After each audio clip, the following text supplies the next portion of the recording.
नमस्ते दोस्तों। क्या कभी ऐसा हुआ है कि आप इंग्लिश बोलते बोलते अटक गए हो क्योंकि सही शब्द आपके दिमाग में ही नहीं आया? ये प्रॉब्लम ऑलमोस्ट हर किसी के साथ होती है और इसका सॉल्यूशन है वोकैबलरी। लेकिन वोकैबलरी को बोरिंग लिस्ट की तरह रटने की ज़रूरत बिल्कुल भी नहीं है। आज मैं आपको कुछ अमेजिंग वर्ड्स ऐसे सिखाऊंगी कि आप उन्हें बिना याद किए नेचुरली याद कर सकते हैं। मान लीजिए आपने किसी को कोई गिफ्ट दिया और उन्होंने कहा thank you so much, I am very happy.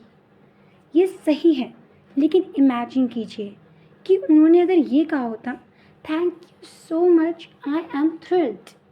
Happy की जगह उन्होंने थ्रिल्ड का यूज़ किया होता तो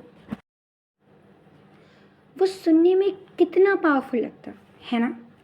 तो यहाँ पहला नया शब्द है थ्रिल्ड, जिसका मतलब है बहुत ज़्यादा उत्साहित या खुशी से भरपूर।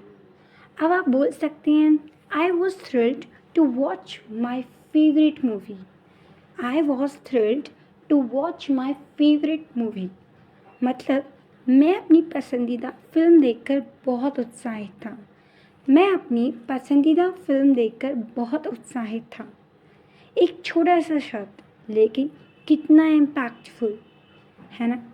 अब हम सीखेंगे हमारा दूसरा शब्द। अब सोचिए आपका कोई दोस्त हमेशा पॉजिटिव सोचता है। हम हिंदी में कहते हैं ये तो बहुत आशावादी है, और इंग्लिश में सिर्फ क्या बोलते हैं, ही इज़ पॉजिटिव। अगर हम ही इज़ पॉजिटिव कहने की जगह आप कह सकते हैं ही इज़ ऑप्टिमिस्टिक, है ना। You can use he is optimistic. For example, I am optimistic about my exam results. I am optimistic about my exam results. मतलब मुझे अपनी एग्ज़ाम रिज़ल्ट को लेकर पूरी उम्मीद है। मुझे अपने एग्ज़ाम रिज़ल्ट को लेकर पूरी उम्मीद है। इस तरह सिंपल वर्ड को बदल कर आप अपनी इंग्लिश को नेक्स्ट लेवल पर ले जा सकते हैं।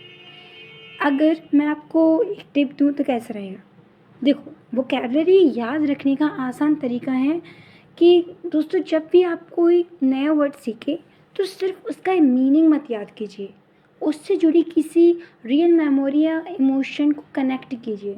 जैसे ऑप्टिमिस्टिक, इसका मतलब सोचते ही अपने किसी ऐसे दोस्त को इमेजिन कीजिए जो हर सिचुएशन में पॉजिटिव रहता है। ये तरीका वर्ड्स को दिमाग में स्ट्रांगली बैठा देता है और काफ़ी लाभदायक और काफ़ी आपकी लाइफ में आपको बहुत ज़्यादा हेल्पफुल रहेगा। ठीक है, मान लीजिए आप किसी को कोई सीक्रेट बता देते हैं और फिर रियलाइज़ करते हैं अरे ये तो मुझे बताना ही नहीं था। उस फीलिंग को इंग्लिश में सिंपल हम क्या बोलते हैं, आई फील बैड कहने की वजह आप कह सकते हैं I feel vulnerable. I feel vulnerable. Vulnerable का मतलब होता है कमज़ोरी या असुरक्षित महसूस करना।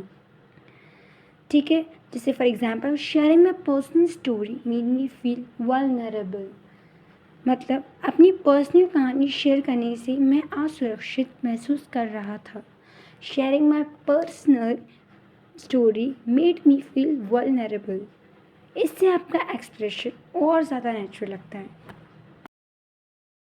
तो दोस्तों आज हमने 3 पावरफुल वर्ड सीखे, थ्रिल्ड, ऑप्टिमिस्टिक और वल्नरेबल। लेकिन याद रखिए वोकैबलरी एक दिन में स्ट्रॉन्ग नहीं होती। रोज़ाना सिर्फ 2-3 नए शब्द सीखिए और उन्हें अपनी बातचीत में यूज़ कीजिए। ये बिल्कुल वैसे ही है जैसे जिम में रोज़ थोड़ा थोड़ा वर्कआउट करना। अगर आपको ये वीडियो हेल्पफुल लगी हो तो इसे लाइक और शेयर करना मत भूलिएगा और कमेंट में लिखिए आज का आपका फेवरेट वर्ड कौन सा था। Bye bye.